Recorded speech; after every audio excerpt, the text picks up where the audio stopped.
Hi నమస్తే, నా పేరు Prithviraj and you're watching TG Telugu Galam. Don't forget to subscribe. ఇక మా ఈటెల రాజేందర్ గారు అన్న పాపం హుజురాబాద్లో గజ్వేల్లో ఓడిపోతే అన్న ఇక్కడ టికెట్ తీసుకొని వచ్చిండు. రాజేందర్ అన్నకు నాకు ఒక దగ్గర స్పీచ్ చూసిన మల్కాజ్గిరిలో, మేడ్చల్కో యాడుకో వేయండు. పోయి పాపం రాజేందర్ అన్న రైతుల మీద ప్రేమ కురిపిస్తున్నాడు. 2 లక్షల రుణమాఫీ ఏమైంది? రేవంత్ రెడ్డి నువ్వు రుణమాఫీ చేయి, నేను తప్పుకుంటా పోటీలకు వెళ్ళని చెప్పి రాజేందర్ అన్న మాట్లాడుతుంటే నాకు నవ్వాలని ఏడవాలని అర్థం కాలేదు. ఆయన మర్చిపోయిండు పాపం ఏ పార్టీలో ఉన్నాడో.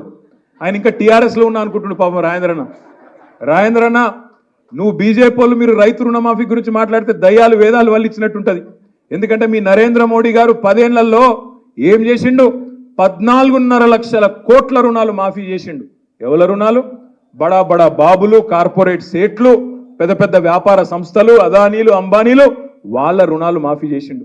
గసొంటి పార్టీలో కూర్చొని నువ్వు రుణమాఫీ గురించి, రైతు రుణమాఫీ గురించి మాట్లాడితే చాలా చండాలంగా, చాలా దరిద్రంగా ఉంటుంది. రాజేంద్ర అన్న నేను ఒకటే అంటా ఉన్నా ఈటెల రాజేందర్ గారిని, నువ్వు దమ్ముంటే ధైర్యం ఉంటే 10 ఏళ్లలో నరేంద్ర మోడీ అనేట ఆయన ప్రభుత్వం ఏమి చేసింది కంటోన్మెంట్కు, ఏమి చేసింది మల్కాజ్గిరి పార్లమెంటుకు చెప్పి ఓటు అడుగు అనే మాట బీజేపీ నాయకుడు నేను అడుగుతా ఉన్నా.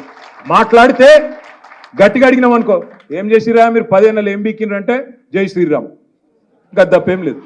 రామనామ జపున పరాయమాలను అప్పున, రామనామ జపున 11,560 కోట్ల ఎలక్ట్రల్ బాండ్స్ అప్పున 11,560 కోట్ల రూపాయలు ఇవాళ బీజేపీ అకౌంట్లో ఉన్నమాట వాస్తవం కాదా? ఎలక్ట్రల్ బాండ్స్ రూపంలో మీరు ఇవాళ ఏదైతే స్కామ్ అంటుండ్రో, లిక్కర్ స్కామ్, అందులో ఒక ఆయన దగ్గర 60 కోట్లు తీసుకొని ఆయనను బయటికి పంపింది వాస్తవం కాదా?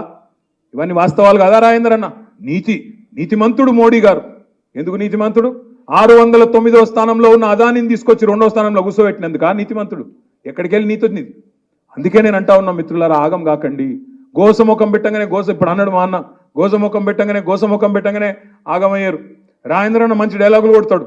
హుజురాబాద్లో కూడా సాదుకుంటారా చంపుకుంటారా అని మాట్లాడిండు. అనగానే పాపం అయ్యో పాపం మా ఓడు కదా అని ఆయనతో ఓటేసిండు. ఏమైంది ఓటేసిన పాపానికి?